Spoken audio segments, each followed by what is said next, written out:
आप देख रहे हैं यूट्यूब चैनल मैथ मतलब मस्ती। इस चैनल पर आज बिहार में आयोजित होने वाले सक्षमता परीक्षा के लिए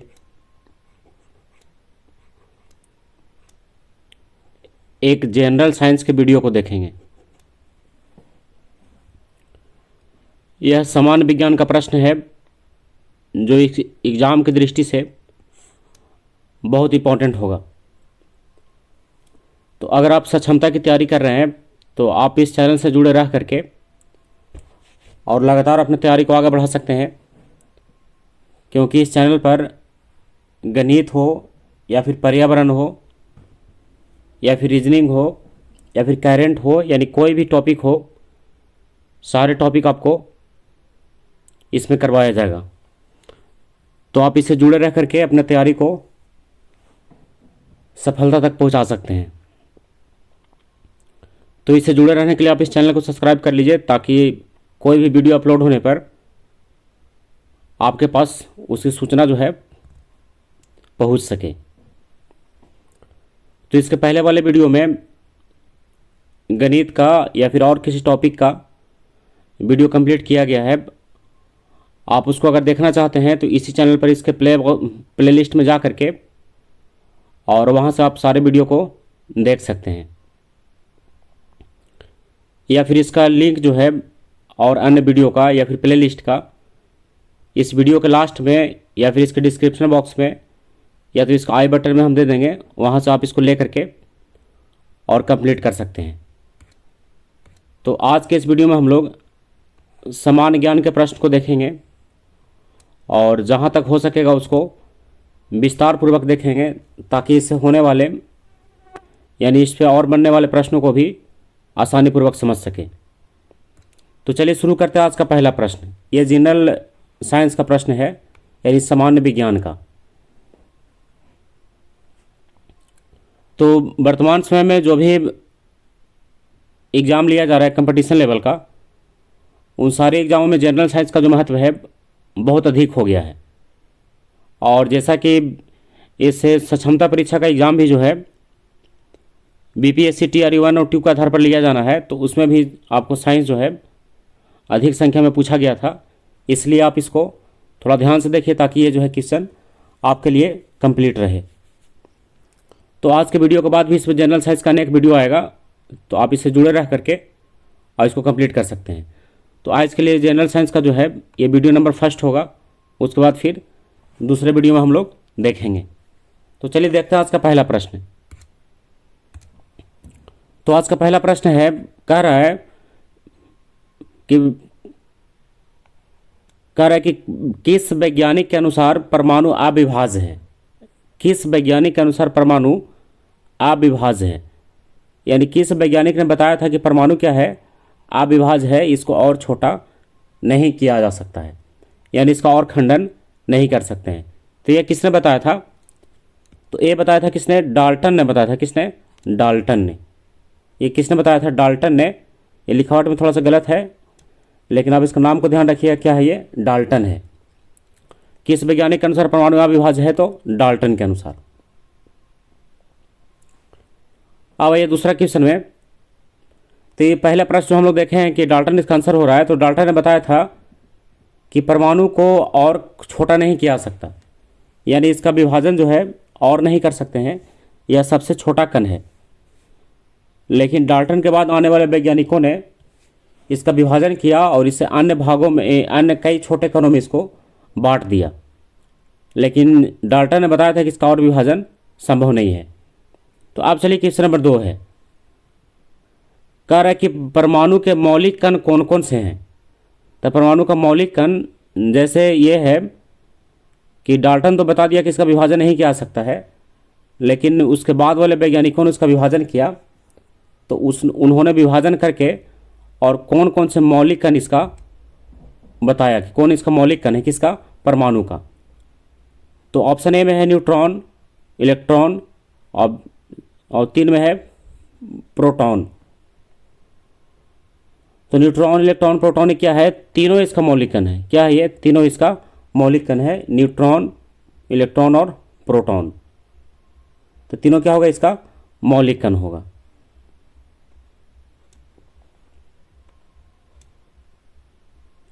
चलिए अब आगे बढ़ते हैं क्वेश्चन नंबर 3 की तरफ। क्या है, तो यहाँ पर हम लोग देखें क्वेश्चन नंबर 2 में कि परमाणु का 3 मौलिक कण है, प्रोटॉन, इलेक्ट्रॉन और न्यूट्रॉन। चलिए अब आगे बढ़ते हैं, इसमें और जानकारी आपको मिलेगा अभी कि ये तत्व ये जो छोटे छोटे कण हैं ये कैसे व्यवस्थित होते हैं और इसका क्या जो है गुण है। अगला प्रश्न है, परमाणु के नाभिक में कौन सा कण पाया जाता है। देखिए कहाँ की बात कर रहा है, नाभिक में।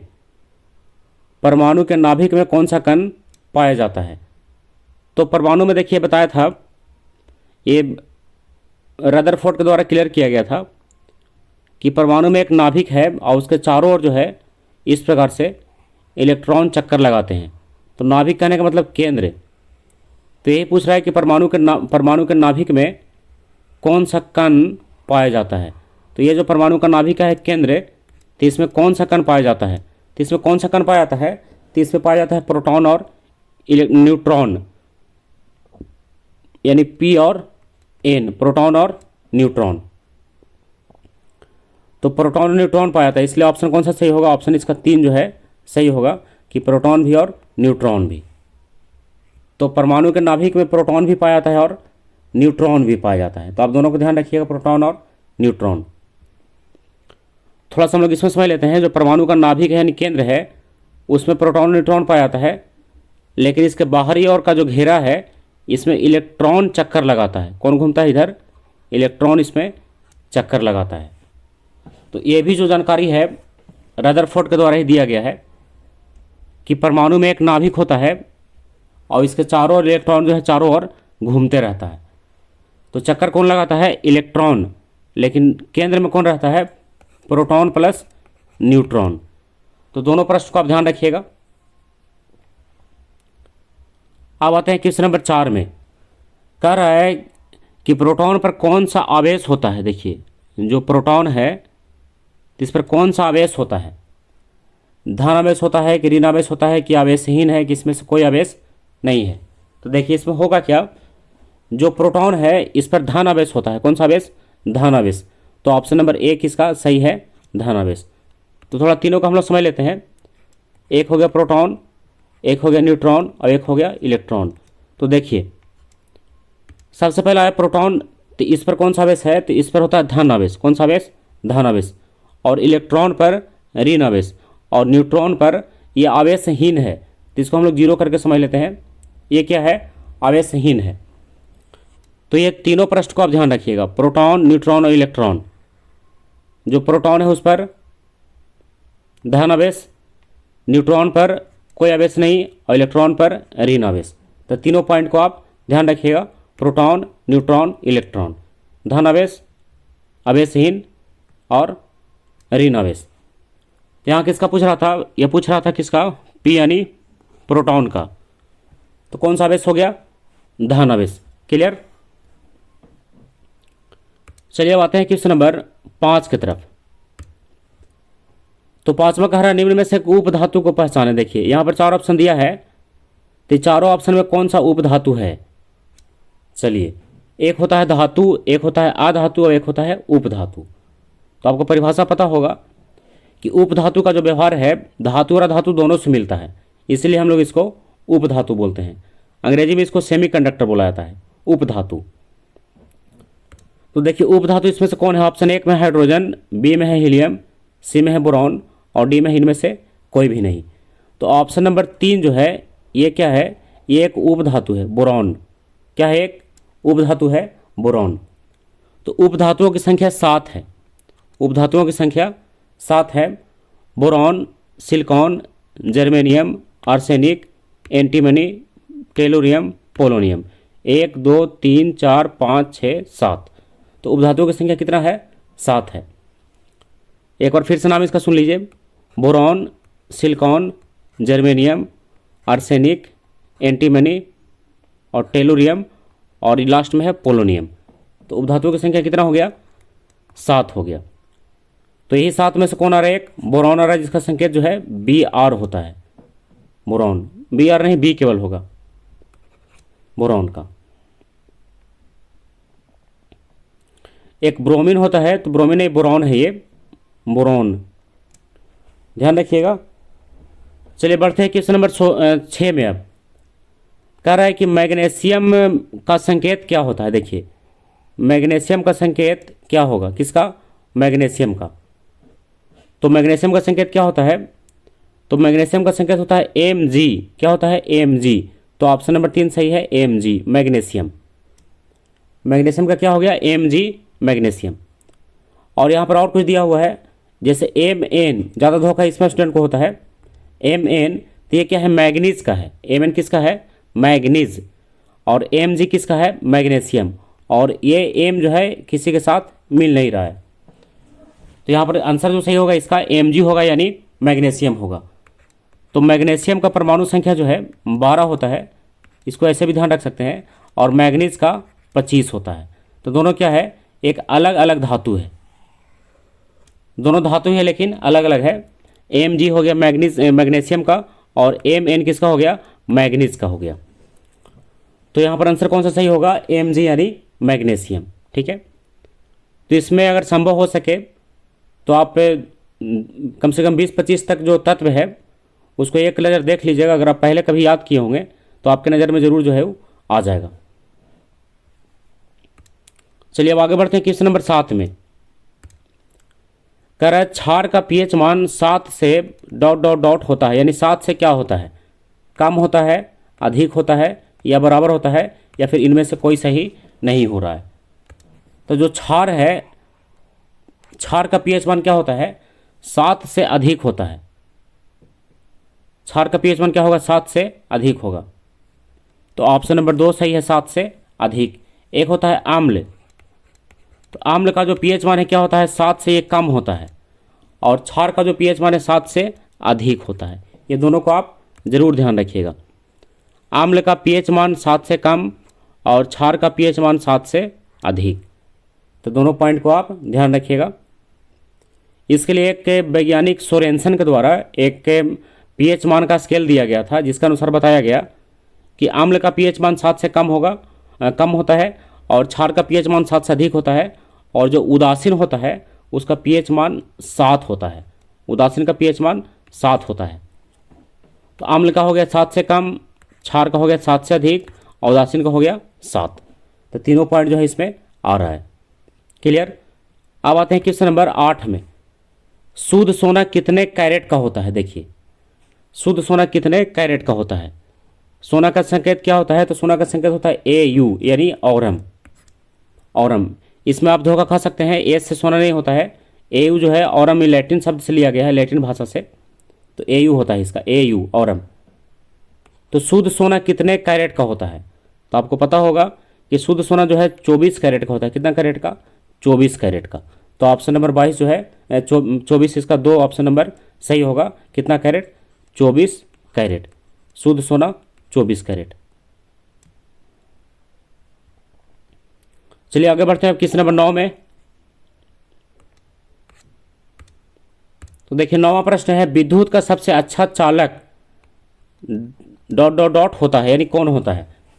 तो विद्युत का सबसे अच्छा चालक कौन है, विद्युत का सबसे अच्छा चालक कौन है। एक होता है सुचालक और एक होता है कुचालक। तो आप पढ़े होंगे कि धातु जो है चालक होता है, यानी सुचालक होता है। धातु क्या होता है, सुचालक होता है, लेकिन अधातु जो है क्या होता है, कुचालक होता है। धातु क्या होता है, कुचालक होता है। धातु सुचालक और धातु कुचालक। तो यहाँ पर हमको बताना है कि धातु जो सुचालक होता है उसमें सबसे अच्छा चालक कौन सा है, यानी सबसे अच्छा सुचालक तो कौन होता है, इसको ध्यान रखिएगा। तो सबसे अच्छा सुचालक जो है ये चांदी होता है। कौन होता है, चांदी। तो ऑप्शन नंबर 2 सही है, चांदी। अगर चांदी का संकेत देखा जाए तो चांदी का संकेत होता है Ag, यानी अर्जेंटम। ये भी क्या है, लैटिन भाषा से ही लिया गया है, Ag, अर्जेंटम। अगर आप गड़बड़ कीजिएगा तो चांदी का C भी आप लगा सकते हैं, लेकिन क्या है, ये गलत है। अब ध्यान रखिएगा चांदी का संकेत क्या होगा, Ag, यानी अर्जेंटम। तो विद्युत का सबसे अच्छा चालक कौन हो गया, Ag हो गया, यानी अर्जेंटम हो गया। क्लियर है। अब आते हैं क्वेश्चन नंबर 10 में। कह रहा है सबसे अच्छा तन्य धातु कौन सा है, यानी जिसको ज़्यादा लंबा दूर तक खींचा आ सकता है वो सबसे अच्छा धातु जो है उस टाइप का कौन सा होगा, तो कौन सा होगा? तो जो सबसे अच्छा तन्य धातु है कौन है? सोना है। कौन है? सोना। तो ऑप्शन नंबर 2 सही है, सोना। सबसे अच्छा तन्य धातु सोना। तो ये दो प्रश्न जो है ज़्यादा एग्जाम में पूछे जाते हैं कि विद्युत का सबसे अच्छा चालक कौन है, तो चांदी है। और सबसे अच्छा तन्य कौन है, तो सोना है। और सोना का संकेत अभी तुरंत हम लोग देखे हैं Au होता है। क्या होता है? Au यानी औरम। इसमें और भी अनेक प्रश्न हैं जो इससे इस चैप्टर से लिए आते हैं, धातु धातु वाले चैप्टर से। जैसे हम लोग को पता है कि जो धातु है वो ठोस होता है, ठोस रूप में होता है। लेकिन एक धातु ऐसा है जो द्रव रूप में पाया जाता है। तो क्वेश्चन आपसे पूछ सकता है कि उस धातु का नाम बताएं जो द्रव रूप में पाया जाता है। तो कौन सा है? पारा है। कौन सा? पारा, जिसका संकेत होता है Hg यानी हाइड्राजाइरम यानी पारा। तो पारा एक ऐसा धातु है जो द्रव रूप में पाया जाता है। कौन? पारा, जिसका संकेत है Hg यानी हाइड्राजाइरम। तो ये भी क्या है? लैटिन भाषा से लिया गया है Hg। तो एकमात्र वैसा धातु जो द्रव अवस्था में पाया जाता है कौन है? पारा है। तो इस टाइप का प्रश्न बनता है। जैसे और कुछ प्रश्न होगा, जैसे धातु क्या है? विद्युत का सुचालक होता है। धातु क्या होता है? विद्युत का सुचालक होता है। लेकिन एक अधातु है जो पेंसिल में प्रयोग किया था, जिसका नाम रहा होता है ग्रेफाइट। आप जरूर नाम सुने होंगे इसका, ग्रेफाइट। ये क्या है? ये अधातु है, लेकिन अधातु होते हुए भी विद्युत का सुचालक है। क्या है ये? अधातु होते हुए विद्युत का सुचालक है। तो ये प्रश्न भी कई बार पूछा गया है कि उस अधातु का नाम बताएं जो विद्युत का सुचालक है। तो कौन है? ग्रेफाइट होता है। कौन होता है? ग्रेफाइट। यानी है अधातु लेकिन फिर भी विद्युत का सुचालक है। ये प्रश्न जो है अपवाद में, मतलब ये कुछ टॉपिक है इसलिए ज़्यादातर एग्जाम में पूछे जाते हैं। जैसे पारा का और या फिर ग्रेफाइट का। जैसे पारा क्या है? धातु है, तो धातु को होना चाहिए कठोर, लेकिन है द्रव, तो इसलिए पूछ लिया जाता है इसको। और ग्रेफाइट है, तो ग्रेफाइट क्या है? अधातु है, तो अधातु को क्या होना चाहिए? विद्युत का कुचालक होना चाहिए। देखिए अभी तुरंत हम लोग चर्चा किए थे कि धातु क्या होना चाहिए? विद्युत का कुचालक, लेकिन है क्या? ये विद्युत का सुचालक है। इसलिए इसका भी प्रश्न जो है एग्जाम में ज़्यादातर पूछा जाता है। तो आज के इस वीडियो में हम लोग कुछ प्रश्न को देखे हैं, जैसे प्रोटॉन पर, इलेक्ट्रॉन पर और न्यूट्रॉन पर। प्रोटॉन, न्यूट्रॉन और इलेक्ट्रॉन। तो देखिए इसमें कुछ और टॉपिक है, इसको हम जोड़ करके आपको बता दे रहे हैं। ये हो गया प्रोटॉन, ये हो गया इलेक्ट्रॉन और ये हो गया न्यूट्रॉन।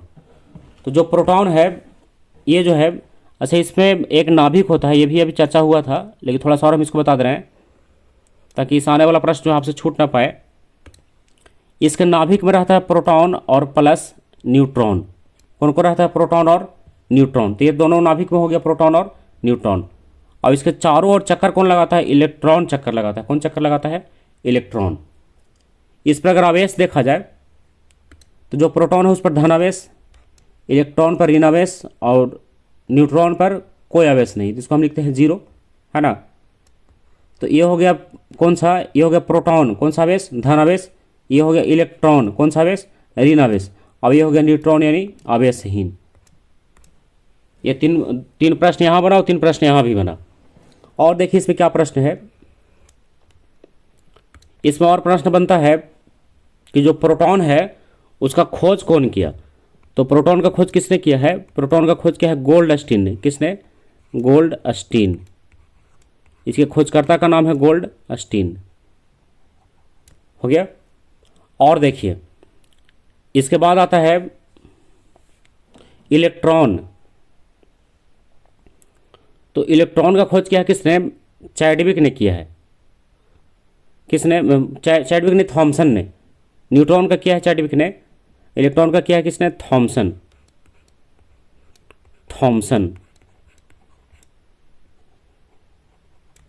और कहीं कहीं पर आपको टॉमसन भी देखने को मिल सकता है, टॉमसन। ये किसका है? इलेक्ट्रॉन का है। उसके बाद आता है न्यूट्रॉन। तो न्यूट्रॉन का क्या है किसने? चैडविक ने। चैडविक। किसका? न्यूट्रॉन का। तो देखिए यहाँ से ये प्रश्न जो है कई बार एग्जाम में पूछा गया है, तो अब इसको भी जरूर ध्यान रखिएगा। है तो छोटा सा प्रश्न, लेकिन एग्जाम के लिए क्या है, बहुत इंपॉर्टेंट है। तो इसका बेस ये कहाँ रहता है इसका, और इस पर इसका खोजकर्ता कौन है, तो ये तीनों चारों प्रश्न जो है आप जरूर ध्यान रखिएगा। तो चलिए आज का वीडियो यहीं समाप्त करते हैं। अगला वीडियो जो है फिर से इसी का कुछ अगला टॉपिक आएगा। तो अगर अभी तक आप इस चैनल को सब्सक्राइब नहीं किए तो चैनल को सब्सक्राइब कर लीजिए, क्योंकि इस टाइप के प्रश्न को देखने के लिए आपको यह वीडियो जो है लगातार इस टाइप का वीडियो जो है आपको मिलता रहेगा। तो आज का वीडियो यहीं समाप्त करते हैं। अगला वीडियो फिर से होगा, तब तक के लिए बाय।